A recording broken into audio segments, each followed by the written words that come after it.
welcome back to the channel. I'm Ridley Park. Today I'm diving into a book I'm not meant to like. I'm not a science fiction person. I know. Shocking. A language philosopher reviewing a genre where everyone speaks fluent technobabble and the laws of physics are apparently mere suggestions. And yet, in its infinite wisdom, Audible's algorithm presented me with, there is no Anti-Memetics division. Naturally, I was seduced by the font. You give me a well-kerned title and I'll sell you my kidneys. Then I noticed the word anti-memetic. As a linguophile, that sort of thing is basically pheromonal. I didn't read any blurbs or marketing material. Why spoil the moment? I sampled the audio. It landed. I bought the audiobook. Sorted.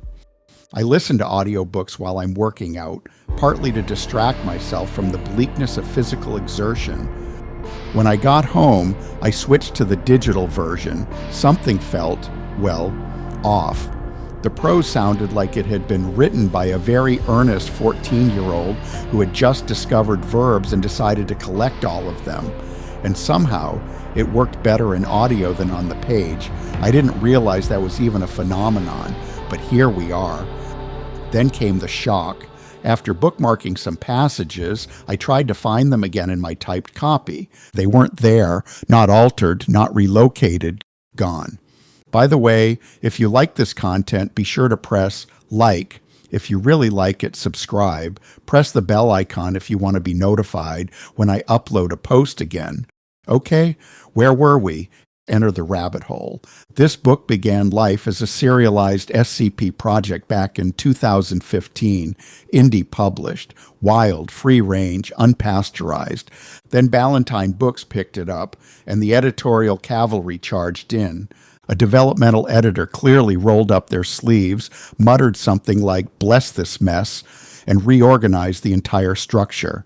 Copy editors replaced swathes of text, names changed, places changed, entire plot lines emerged from the ether or were shoved back into it. If you ever want a crash course in what editing actually does, compare the two versions. It's forensic, it's surgical, it's, dare I say, optimistic. I won't promise anyone will rescue your manuscript to this extent, but this one is a case study in editorial triage performed by professionals who were clearly caffeinated and possibly consecrated. For this review, I'm focusing on the Ballantine edition because that's the one most readers will encounter and the one that resembles a coherent literary artifact rather than a hive organism. Structurally, it's delicious, non-linear, redacted, fragmented, a narrative with gaps like missing teeth. It reminded me a little of Irvine Welsh's Filth, where a parasitic tapeworm hijacks the narration and eventually the formatting. That same creeping instability is present here, except wearing military fatigues and muttering about information hazards. The opening scene is near perfect. From the first page, something is clearly wrong. The prose toys with memory, self-erasure, and ontological slippage like it's flipping a coin. The only flaw, if one must carp, is that the clues diffuse what could have been sharper tension during the interrogation. But even then, it works, it lands. As the story progresses, or arguably regresses, we learn more about the world or worlds these characters inhabit. The identified anti-memetic entities are fascinating. The unidentified ones are haunting. The encounter scenarios carry a satisfying range of flavor notes, high-concept sci-fi, existential dread, bureaucratic despair, and, much to my delight, body horror rendered in a kind of multidimensional chiaroscuro. It's bleak, it's clever, it's genuinely unsettling in places.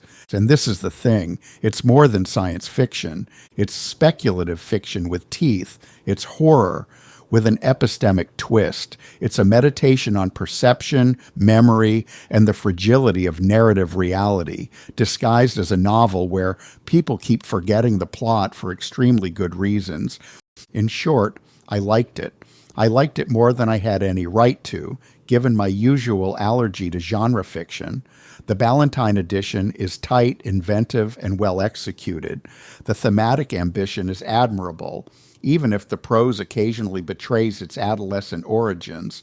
If you're interested in how stories mutate through editorial intervention, if you enjoy epistemic weirdness, or if you simply want to feel your mind gently sandpapered by information hazards, give it a go.